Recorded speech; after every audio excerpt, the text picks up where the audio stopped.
Selamat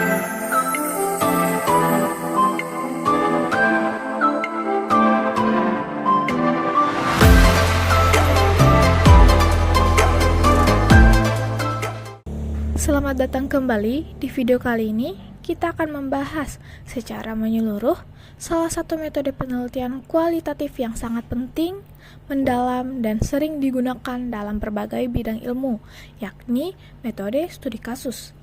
Materi ini cocok banget buat kamu yang lagi nulis skripsi, tesis, atau bahkan disertasi, terutama kalau kamu ingin mengkaji satu fenomena secara mendalam dan kontekstual. Yuk kita mulai. Pertama-tama, apa sih yang dimaksud dengan metode penelitian studi kasus?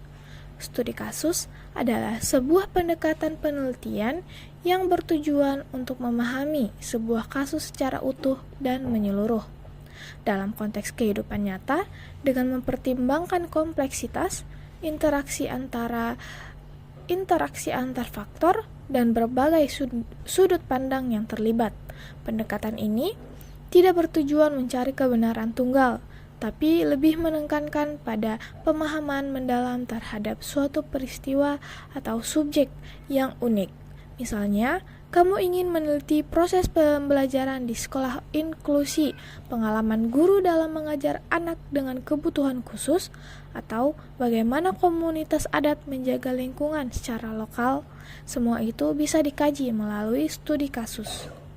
Secara umum, studi kasus terbagi menjadi 3 jenis. Yang pertama, studi kasus intrinsik. Studi kasus intrinsik berfokus pada kasus tertentu yang menjadi pusat perhatian karena karakteristik atau keunikannya. Dalam jenis studi kasus ini, peneliti tertarik untuk memahami fenomena tersebut dalam konteks yang sangat spesifik, tanpa berusaha mengeneralisasi atau menarik kesimpulan lebih luas tentang hal-hal lain yang serupa.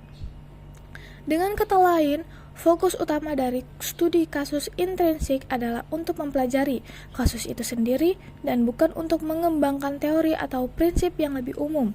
Contoh yang sering digunakan adalah kasus seorang siswa yang menunjukkan prestasi luar biasa meskipun datang dari latar belakang keluarga dengan kondisi ekonomi yang sulit. Peneliti akan menggali lebih dalam mengenai faktor-faktor yang mempengaruhi keberhasilan siswa ini, seperti motivasi pribadi, dukungan sosial, atau cara-cara spesifik yang diambil untuk mengatasi tantangan ekonomi. Meskipun kasus ini mungkin unik dan tidak mewakili populasi secara keseluruhan, pemahaman mendalam tentang faktor-faktor yang berkontribusi terhadap kesuksesan individu ini dapat memberikan wawasan yang berharga mengenai potensi intervensi atau kebijakan yang bisa diterapkan di konteks lain. Tujuan dari studi kasus intrinsik adalah untuk memperoleh pemahaman yang mendalam tentang satu fenomena spesifik yang memiliki karakteristik unik, tanpa perlu berusaha untuk membuat generalisasi yang lebih luas. Yang kedua, studi kasus instrumental.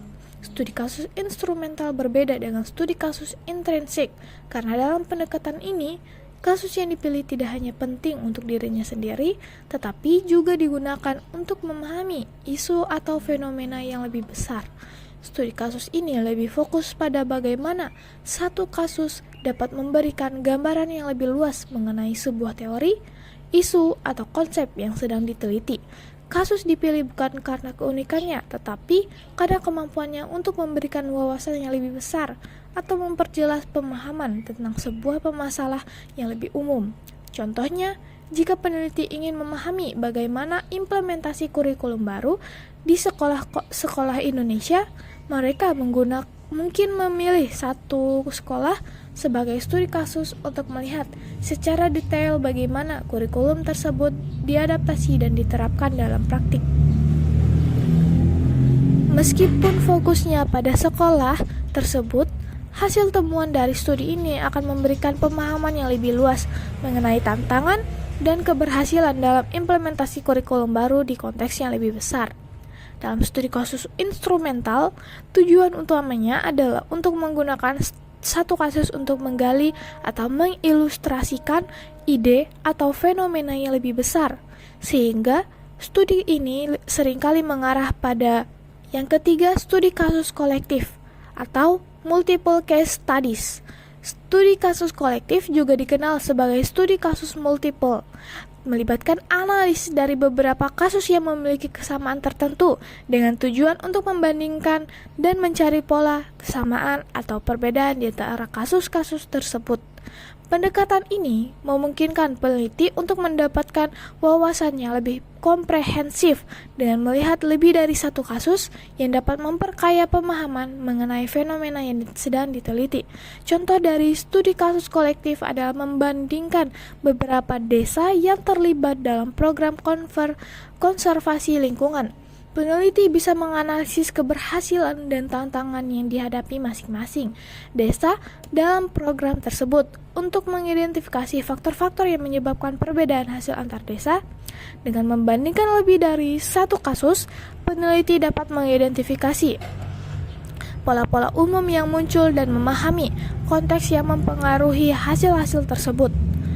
Studi kasus kolektif sangat berguna ketika peneliti ingin mengidentifikasi perbedaan dan kesamaan antara beberapa kasus untuk menarik kesimpulan yang lebih valid mengenai suatu fenomena.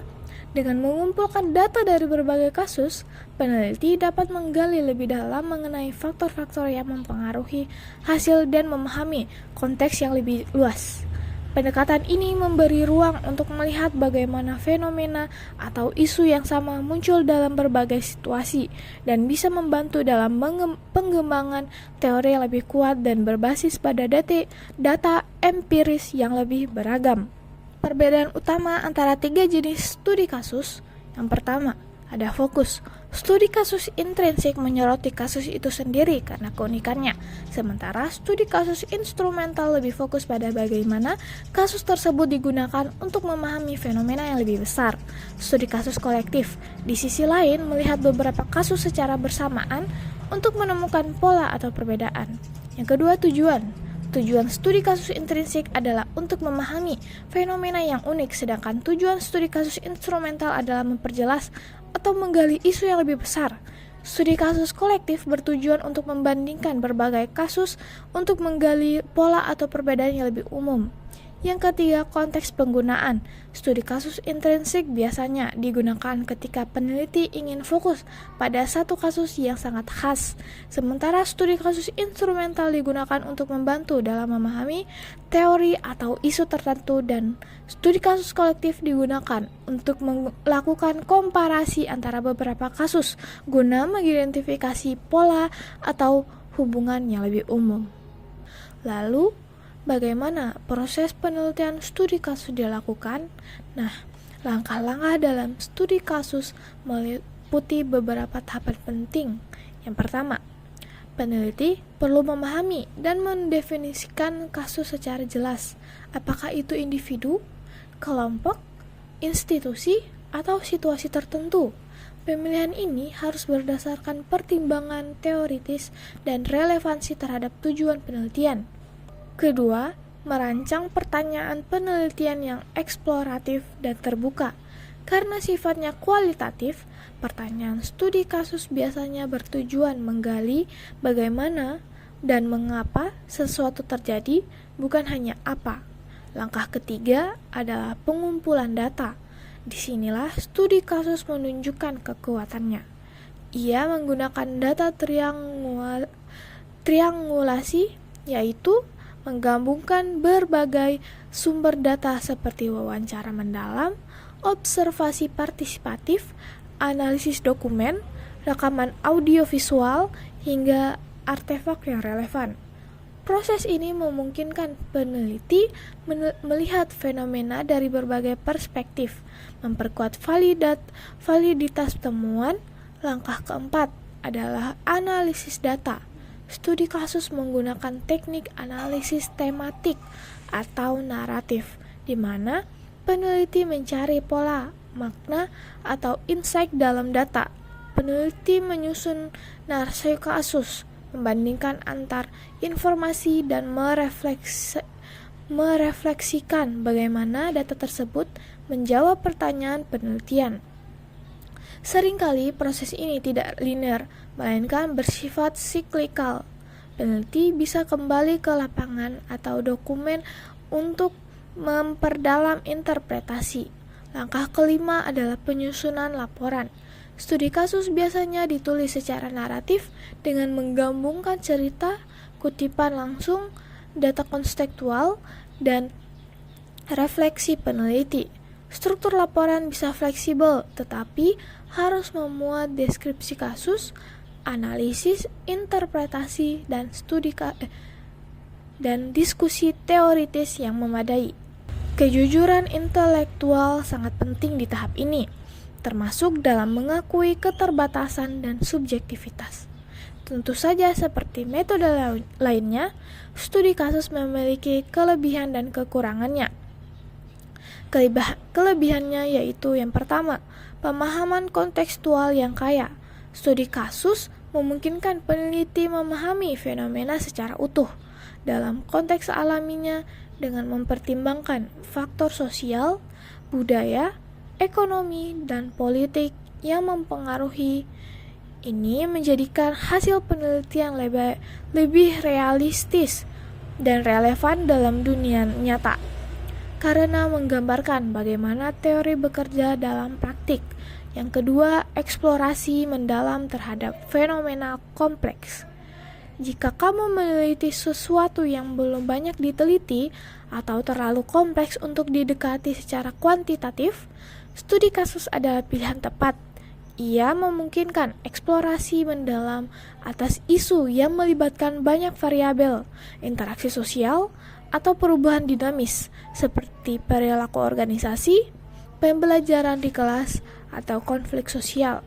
Yang ketiga, data yang kaya dan variatif. Metode ini menggunakan multiple source of evidence mulai dari wawancara, observasi, dokumen, hingga media digital yang menghasilkan data berlapis. Teknik triangulasi ini meningkatkan kredibilitas dan validitas penelitian. Yang keempat, fleksibel dan adaptif. Dalam prosesnya, studi kasus memungkinkan peneliti merespon dinamika lapangan. Jika peneliti menemukan fenomena baru saat proses berjalan, mereka dapat menyesuaikan fokus atau menambahkan sumber data tanpa harus merombak desain secara besar-besaran. Yang kelima, memberikan dampak praktis dan teoritis. Studi kasus sering menghasilkan wawasan yang aplikatif untuk pemecahan masalah di lapangan, sekaligus memberi kontribusi pada pengembangan teori, terutama ketika dilakukan refleksi mendalam terhadap temuan. Dan kekurangannya yaitu yang pertama, generalisasi yang terbatas. Karena fokusnya pada satu atau sedikit kasus, hasil penelitian tidak bisa digeneralisasi secara statistik ke populasi yang lebih luas. Peneliti harus berhati-hati dalam menyimpulkan hasil, biasanya hanya berlaku untuk konteks serupa. Yang kedua, rentan terhadap bias peneliti. Karena data bersifat kualitatif dan interpretatif, peneliti bisa saja tanpa sadar mempengaruhi atau memaknai data sesuai pandangan pribadi. Oleh karena itu, refleksi diri atau refleksivitas dan transparansi metode sangat penting untuk menjaga objektivitas. Yang ketiga, membutuhkan waktu dan sumber daya yang besar. Studi kasus yang baik membutuhkan pengumpulan data yang mendalam dan seringkali berulang. Ini membuat prosesnya bisa sangat lama, melelahkan, dan memerlukan keterampilan tinggi dalam analisis data. Yang keempat, kesulitan dalam replikasi studi. Karena konteksnya sangat spesifik dan tidak terstandar, studi kasus sulit direplikasi oleh peneliti lain. Ini dapat menimbulkan keraguan terhadap reliabilitas hasil apabila jika dokumentasi proses tidak lengkap. Yang kelima, tantangan dalam menjaga konsistensi dan validitas internal. Dengan begitu banyak data dan kemungkinan interpretasi, peneliti harus sangat berhati-hati dalam menyusun narasi dan menganalisis temuan. Validasi melalui triangulasi dan member checking sering diperlukan untuk memastikan keabsahan data. Sebagai penutup, Studi kasus bukan hanya alat untuk menggali pengetahuan, tetapi juga jendela untuk memahami kompleksitas manusia dan lingkungan sosialnya. Ia mengajarkan kita untuk melihat dunia tidak hitam putih, tapi penuh warna dan konteks. Metode ini sangat relevan bagi peneliti pendidikan, psikologi, antropologi, sosiologi, bahkan manajemen dan kebijakan publik. Nah, itu dia pembahasan lengkap tentang metode penelitian studi kasus. Semoga penjelasan ini lebih membantu kamu lebih memahami dan bisa menerapkannya dalam risetmu sendiri. Sampai jumpa di video selanjutnya.